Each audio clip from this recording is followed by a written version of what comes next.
Là aujourd'hui, donc, je voulais vous parler en premier lieu d'un plan qui est le plan d'insertion de la jeunesse dans les quartiers de la politique de la ville.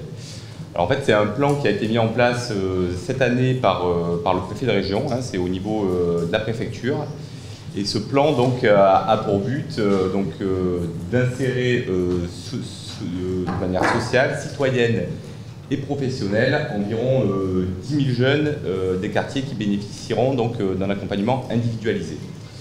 Donc en fait, ce plan a été mis en place principalement en direction de ce qu'on appelle les jeunes NEET. Ce sont les jeunes qui sont ni donc en emploi, ni en formation et ni dans le système scolaire. On les estime en Ile-de-France environ à 150 000, pour avoir une idée. Donc en fait, l'idée de ce plan, c'est vraiment de raccrocher ces jeunes NEET dits invisibles à nos dispositifs. Donc on a quand même énormément de dispositifs État qui touchent aussi bien donc, la citoyenneté, avec le service civique, les chantiers de jeunes bénévoles, le réseau d'information jeunesse, etc. Au niveau de l'éducation, il y en a aussi un certain nombre. Nous, ce qui nous intéresse plus au niveau de mon administration, ce sont bien sûr les dispositifs de l'insertion professionnelle.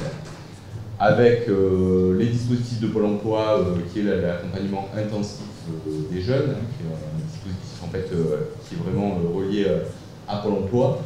Tous les dispositifs qui sont dans les missions locales, qui sont gérés par les missions locales, on en a évidemment beaucoup. Parmi ceux-là, on a notamment la garantie jeune dont je vais vous reparler un petit peu plus tard. Aussi les écoles de la deuxième chance, les EPID, le parrainage, le contrat d'apprentissage, les contrats de professionnalisation, Sésame dont on vient de parler. Enfin, on voit vraiment qu'on a une multiplicité de dispositifs, en tout cas pour l'insertion professionnelle, mais aussi dans les autres secteurs. Alors, c'est quand même assez intéressant d'avoir en fait une cartographie un peu de tous ces dispositifs qui sont souvent disséminés et on n'a plus vraiment une vision dans l'ensemble de ces dispositifs. Et donc, ce qui va être intéressant dans le cadre de ce plan, en fait, Insertion Jeunesse QPB, c'est qu'on a fait travailler des filles métiers. En fait, on va avoir là, dans quelques semaines, un site qui va sortir avec l'ensemble des fiches qui reprennent tous ces dispositifs et qui les décrivent. Et qui va être accessible à l'ensemble des acteurs, et notamment ce qu'on appelle les référents parcours, puisque dans le cadre de ce plan, on va mettre en place des référents parcours. Donc en fait, c'est vraiment, ce plan, c'est une logique d'adhésion et de remobilisation. On va aller vers, on va faire adhérer les jeunes, on va instaurer une relation de confiance dans la durée. Et donc, c'est ce que je vous disais, on va mettre en place des référents parcours, avec notamment des travailleurs sociaux, des éducateurs, des médiateurs, qui vont être en fait vraiment chargés d'aller établir le contact avec les jeunes, d'aller les ramener dans les dispositifs et d'aller surtout les ramener principalement dans les missions locales. Alors ces référents parcours, hein, ils peuvent déjà préexister, hein, comme je le disais, ça peut être des travailleurs sociaux, des éducateurs, des médiateurs. Il va y avoir un certain nombre de médiateurs aussi avec des crédits qui vont être débloqués au niveau de la préfecture et un certain nombre de crédits donc, pour recruter en tout cas des nouveaux référents parcours. Alors le plan il se dirige en fait, vers 77 quartiers prioritaires de la politique de la ville qui sont dans tous les départements franciliens.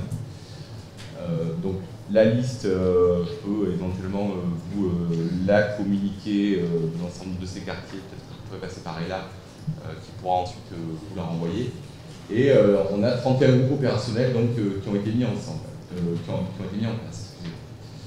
Avec un rôle donc, de repérage, d'échange d'informations, de l'orientation et un suivi opérationnel en fait, véritablement de ces jeunes à l'intérieur de ces quartiers.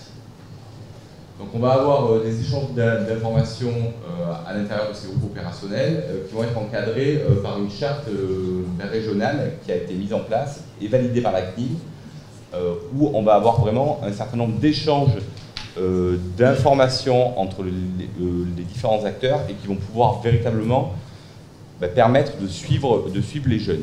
Donc c'est vraiment du pratico-pratique et on va dire c'est un principe de réalisme avec un suivi des jeunes vraiment un petit peu, on va dire, à la culotte entre guillemets.